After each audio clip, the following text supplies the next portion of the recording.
Jake Whitaker with us talking about the season. And, I mean, for a minute there, things got pretty good for you when you got to South Carolina. You did some damage at Hartwell and Winyah Bay, and, you came out of that looking pretty decent. So it was a matter of kind of holding your position when you went north, which is probably, again, something that you haven't done a ton of yet early in your career.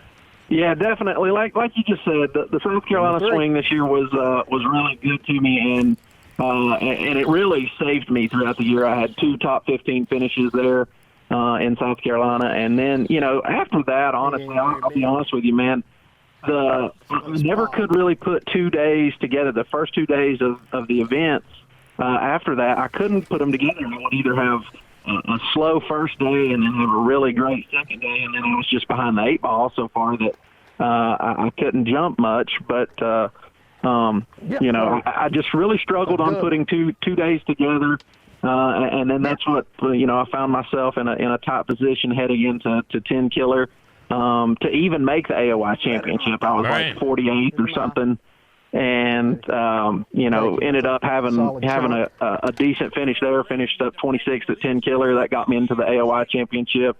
And then caught enough fish to finish 42nd in the AOI standings up in Michigan. So I'm not complaining. If you look back on it, when the time comes and you assess what 2019 looked like for you, that 10 Killer tournament is the one that did it for you, right? I mean, that was the clutch performance for you to finish 26th at 10 Killer, coming off of the 58th at Cayuga. Yes, for sure. And believe it or not, the first day at 10 Killer, I weighed in one fish that weighed 4.5 pounds.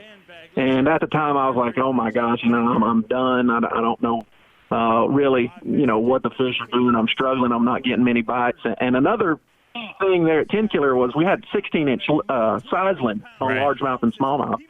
So, a keeper largemouth or smallmouth was, a good fish, 2.5 pounder. And, to have that 4.5 pounder on the first day, going into day 2, I was like, you know what, I'm just going fishing. I'm going to do what I know how to do the best. And if it works out, it works out.